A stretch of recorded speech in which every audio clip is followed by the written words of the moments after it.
Hello, my name is Kent Miller. I'm Sam Larkin. And I'm Connor Kennedy. Right here we've got a 2004 Toyota Corolla, 1.8 liter 4-cylinder, and Sam's going to show you the VIN. So, can't really read the VIN here because it's kind of messed up. So if we go over into the door well, it says it right here.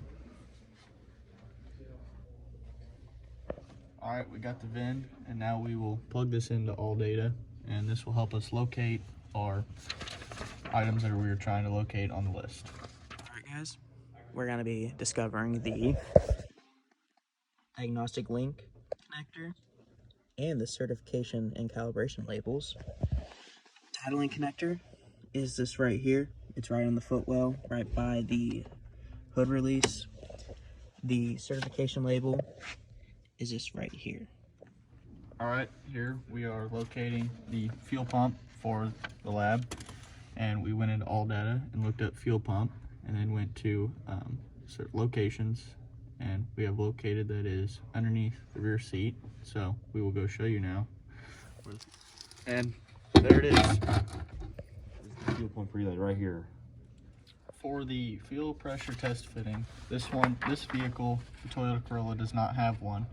So we went into All Data and looked it up a little bit more, and it is showing to us that we are going to have to either find or purchase one of these T-fittings to slide in the line, so that way you can tee off of it to hook up your pressure gauge. And I'll show you where that's at right now on the vehicle. You disconnect this fitting right here and put that T-line in, that way your pressure gauge can fit there.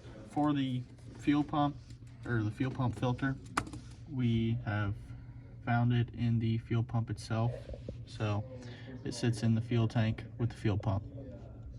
All right, guys, for the next one, we're going to be doing the powertrain control module.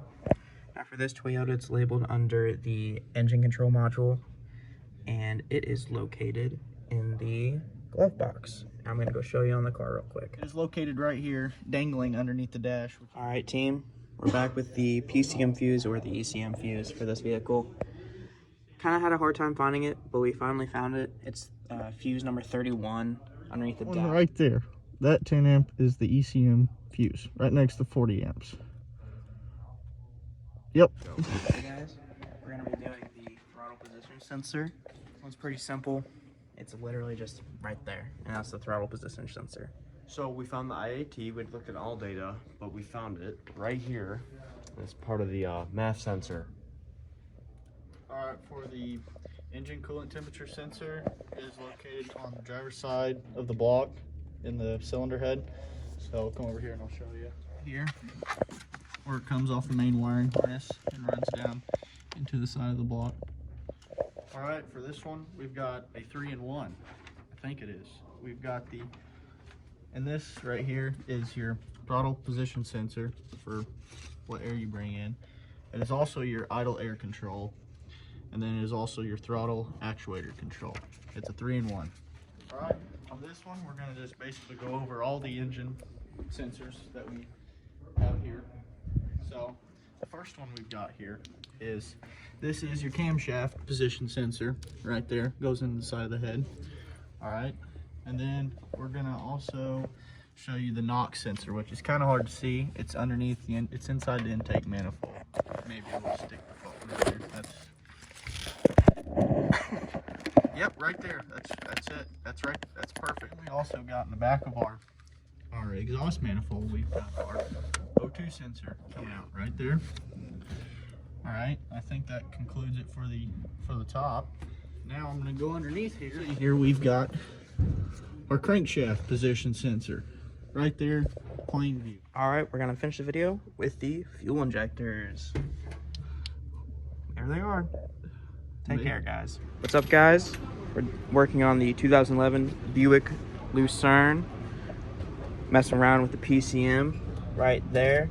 It's asking for our pinouts and every single connection. And here they are, right here.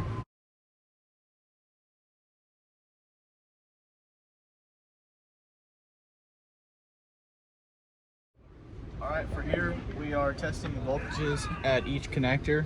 So first I'm gonna start out by plugging one of my test leads here into number 4, which is a ground. And then I'm also going to plug into number 16, which is battery positive voltage, just to see if our meters are hooked up right. So, and our meter reads 12 volts. Alright, so we went ahead and tested the DLC, each pin, and here are our results.